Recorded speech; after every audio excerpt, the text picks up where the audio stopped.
అందరికీ నమస్తే అండి. Welcome to our YouTube channel. ఈరోజు మనం ఈ వీడియోలో వచ్చేసి మన ఆంధ్రప్రదేశ్లో ఒక సర్వే అయితే చేయడం జరుగుతుంది. ఆ సర్వే ఏంటి అంటే సార్ అనే ఒక సర్వేతో రాష్ట్ర వ్యాప్తంగా ఓటర్లకు సంబంధించి ఈ సర్వేను నిర్వహించడం జరిగింది.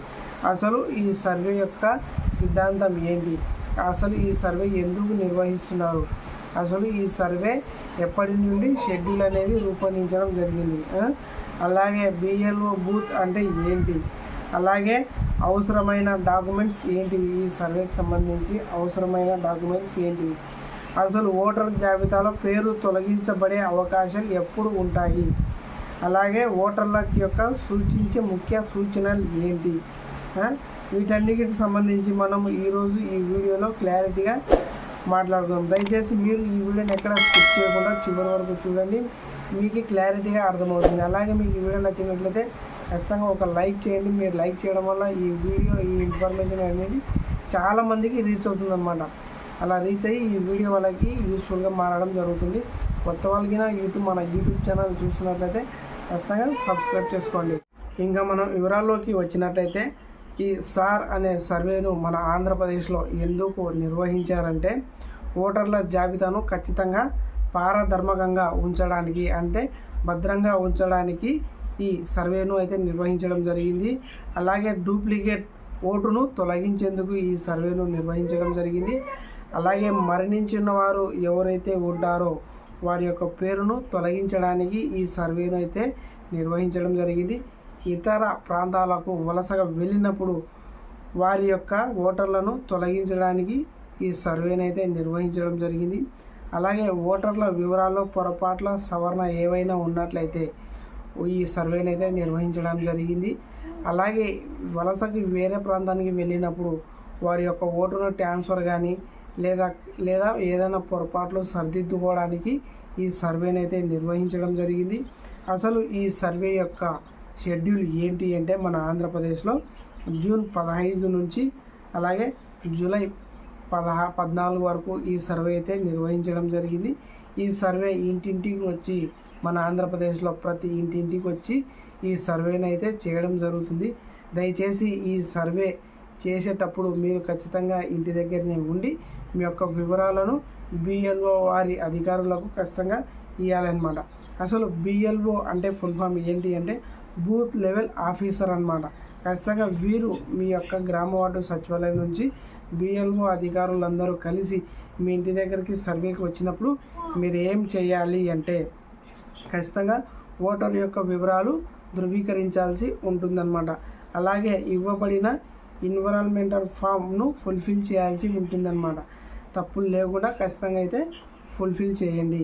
అలాగే కుటుంబ సభ్యుల వివరాలు సరిచూసుకోవాలి. మీ కుటుంబంలో ఎవరైనా వారసత్వం అంటే మీ నాన్నమ్మ కానీ లేదా మీ జేజీ నాయనకు సంబంధించి మీ నాన్న వాళ్ళ నాన్నకు సంబంధించి ఏదైనా ఎవరైనా వివరాలు ఉన్నట్లయితే సరిగ్గా ఉన్నాయా లేదా ఈ లిస్ట్ ఎప్పుడుదంటే 2002 లిస్టు ప్రకారం అయితే చూడడం జరుగుతుంది. అందులో మీ ఇంటికి సంబంధించి ఎవరైనా వ్యక్తులు ఉన్నట్లయితే వారి యొక్క పేర్లు కరెక్ట్గా ఉన్నాయా, వారసత్వంగా మనం కూడా ఆ ఇంటి పేరు కింద మనం వస్తున్నామా లేదా అనేది ఖచ్చితంగా సరిచూసుకోవాలి. అలాగే తప్పులు ఉండే వెంటనే అక్కడ ఉన్న అధికారులకు తెలియజేయాల్సి ఉంటుందన్నమాట. అలాగే కొత్తగా 18 సంవత్సరాలు నిండిన వారు ఎవరైనా ఉన్నట్లయితే వారిని పూర్తిగా వారి యొక్క ఓటు హక్కును నమోదుపరచాల్సి ఉంటుందన్నమాట. ఖచ్చితంగా బిఎల్ఓ అధికారులు సచివాలయం అధికారులు మీ ఇంటి దగ్గరికి వచ్చినప్పుడు మీకు అవసరమైన డాక్యుమెంట్ ఏంటివి అంటే ఓటర్ ఐడి ఖచ్చితంగా ఉండాలి. అలాగే ఆధార్ కార్డు ఉంటే ఖచ్చితంగా మంచిదన్నమాట. అలాగే జనన ధృవీకరణ పత్రము, అలాగే నివాస ధృవీకరణ పత్రము, విద్యార్థి సర్టిఫికేట్, వయసు రుజువు కోసం పాస్పోర్ట్ సైజు, డ్రైవింగ్ లైసెన్స్ వంటివి డాక్యుమెంట్స్ కావాలన్నమాట. అలాగే ఈ అధికారులు వచ్చేసి మీ ఇంటి దగ్గరికి వచ్చినప్పుడు మీరు ఇంటి దగ్గర లేకపోతే ఖచ్చితంగా మీ పేరును తొలగించవచ్చు, అంటే ఓటర్ లిస్టులో నుంచి మీ పేరు అనేది తొలగించవచ్చు. అలాగే పేరు ఎప్పుడు తొలగించబడుతుంది, అవకాశాలు ఎప్పుడు ఉన్నాయంటే ఖచ్చితంగా మరణించినట్లయితే ఖచ్చితంగా తొలగిస్తారు. డూప్లికేట్ ఓటు నమోదైనట్లు ఉంటే ఖచ్చితంగా తొలగిస్తారు. శాశ్వతంగా వేరే ప్రాంతాలకి వలస వెళ్ళినప్పుడు మీ ఓటు అనేది తొలగించడం జరుగుతుంది. సరైన ధృవీకరణ జరగకపోతే విచారణ అనంతరం చర్యలు తీసుకోవచ్చు. అయితే సరైన పరిశీలన లేకుండా పేరును తొలగించమని అక్కడ ఉన్నటువంటి అధికారులు అలాగే ఎన్నికల సంఘం అధికారులు స్పష్టం చేశారన్నమాట. అలాగే ఓటర్లకు ముఖ్య సూచనలు ఏంటి అంటే బిఎల్ఓ ఇంటికి వచ్చినప్పుడు తప్పకుండా సహకరించాల్సి ఉంటుందన్నమాట. అలాగే మీ పేరు ఓటర్ జాబితాలో ఉందో లేదో ఖచ్చితంగా చెక్ చేసుకోవాలి.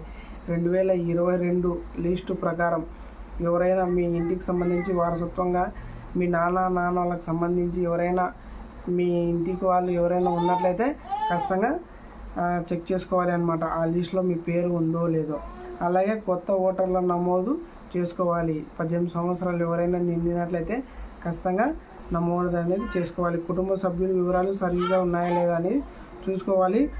డూఫ్ జాబితా విడుదలైన తర్వాత మీ పేరు చెక్ చేసుకోండి. అంటే ఇది లిస్ట్ అనేది ఫైనల్ కాదండి, మళ్ళీ ఒక డూప్లికేట్ లిస్ట్ అనేది తయారవుతుంది. ఆ లిస్ట్లో కూడా మీ పేరు ఉందో లేదో అనేది చెక్ చేసుకోండి. అలాగే ఈసారి యొక్క ముఖ్య షెడ్యూల్ ఏంటి అంటే ఇంటింటికి సర్వే వచ్చేసి జూన్ 15 నుంచి ఎన్విరాన్మెంటల్ ఫామ్ అనేది ఫిలప్ చేయడం జరుగుతుంది. ఇంటింటికి వచ్చేది చేయడం జరుగుతుంది. అలాగే డూప్లికేట్ ఓటర్ల జాబితా ఎప్పుడు విడుదలవుతుందంటే జూలై 21న విడుదలవుతుంది. అలాగే అభ్యంతరాలు సవరణ ఎప్పుడు విడుదలవుతుందంటే జూలై 21న, అలాగే ఆగస్టు 20 వరకు విడుదలవుతుంది. అలాగే తుది ఓటర్ల జాబితా ఎప్పుడు రిలీజ్ చేయడం జరుగుతుందంటే ఫైనల్ లిస్టు సెప్టెంబర్ 22 అంటే 2026న విడుదల చేయడం జరుగుతుంది. ఖచ్చితంగా వీటి షెడ్యూల్ని మీరు గమనించి మీ యొక్క గ్రామ వార్డు సచివాలయం అధికారులు బిఎల్ఓ అధికారులతో మీ ఇంటి దగ్గరకు వచ్చినప్పుడు మీరు ఇవి ఖచ్చితంగా సరైన ప్రూఫ్తో మీరు అక్కడ మీ యొక్క పత్రాలు అలాగే మీ డాక్యుమెంట్స్ అనేది సరిగా చూపించి మీ యొక్క వివరాలు అనేది అక్కడ నమోదు చేసుకోండి. అలాగే రీసెంట్గా మా ఇంటి దగ్గరికి అయితే వచ్చారు. రీసెంట్గా నేను కూడా ఫామ్ అనేది ఫిలప్ చేసి నా ఆధార్ కార్డు అలాగే ఆ అప్లికేషన్కు నా ఫోటో అనేది స్టిక్ చేసి అక్కడ ఉన్న అధికారులకు అయితే ఇవ్వడం జరిగింది. ఇది ఇంటింటికి వచ్చి సర్వే చేయడం జరుగుతుంది. ఒకవేళ రాకపోతే మీరే వెళ్ళి గ్రామ వార్డు సచివాలయం అధికారులతో కలిసి మీ యొక్క ఏదైనా సమస్య ఉంటే అక్కడ వివరించి మీ యొక్క ఓటర్ లిస్టులో జాబితాలో పేరు ఉందో లేదో చెక్ చేసుకోండి. అలాగే ఈ సర్వే యొక్క ముఖ్య ఉద్దేశం ఏంటి అంటే ఖచ్చితంగా ఈ సర్వే వచ్చేసి ఇంటింటికి వచ్చి ఓటర్ల వివరాలను పరిశీలించాల్సి ఉంటుంది. అలాగే మరణించిన వారి పేరును తొలగించాల్సి ఉంటుంది. అలాగే ఇతర ప్రాంతాల్లో శాశ్వతంగా మారిన వారికి పేర్లు అనేది తొలగించాల్సి ఉంటుంది. కొత్త అర్హులైన వారి ఓటర్లను ఖచ్చితంగా నమోదు చేసుకోవడం కూడా జరుగుతుంది. అలాగే తప్పులు ఉన్న వివరాలు సరిదిద్దుతారనమాట. అలాగే ఓటర్ ట్రాన్స్ఫర్ కూడా చేయడం జరుగుతుంది. అంటే మీ ప్రాంతం నుండి వలసకు వెళ్ళిన ప్రాంతానికి కూడా ఓటర్ అనేది ట్రాన్స్ఫర్ అనేది చేయడం జరుగుతుంది. అలాగే ఎన్విరాన్మెంటల్ ఫామ్ వచ్చేసి అక్కడ ఏమి ఫిలప్ చేయడానికి పెద్ద విషయం కాదండి. ఆ ఫామ్లో వచ్చేసి మీకు సంబంధించి అలాగే మీ ఇంటికి సంబంధించిన వివరాలు మట్టుకే అందులో అడగడం జరుగుతుంది. ఆ వివరాలు ఏదైనా ఉంటే మీరు కరెక్ట్గా ఆ యొక్క ఫామ్ను ఫిలప్ చేయండి. అలాగే రీసెంట్గా మా ఇంటి దగ్గరికి అయితే రావడం జరిగింది. నేను కూడా అలాగే ఫిలప్ చేసి ఇవ్వడం అయితే జరిగింది. అలాగే మన ఆంధ్రప్రదేశ్లో సార్ అనే సర్వేకి సంబంధించి ప్రస్తుతానికి ఉన్న అప్డేట్ అయితే ఇది అనమాట. మీకు ఈ వీడియో నచ్చినట్లయితే ఖచ్చితంగా ఈ వీడియోను లైక్ చేయండి. మీరు లైక్ చేయడం వల్ల ఈ ఇన్ఫర్మేషన్ అనేది చాలామందికి రీచ్ అవుతుందన్నమాట. ఇలాంటి జెన్యూన్ ఇన్ఫర్మేషన్ కోసం మన యొక్క యూట్యూబ్ ఛానల్ను సబ్స్క్రైబ్ చేసుకోండి. Thanks for watching. జై హింద్.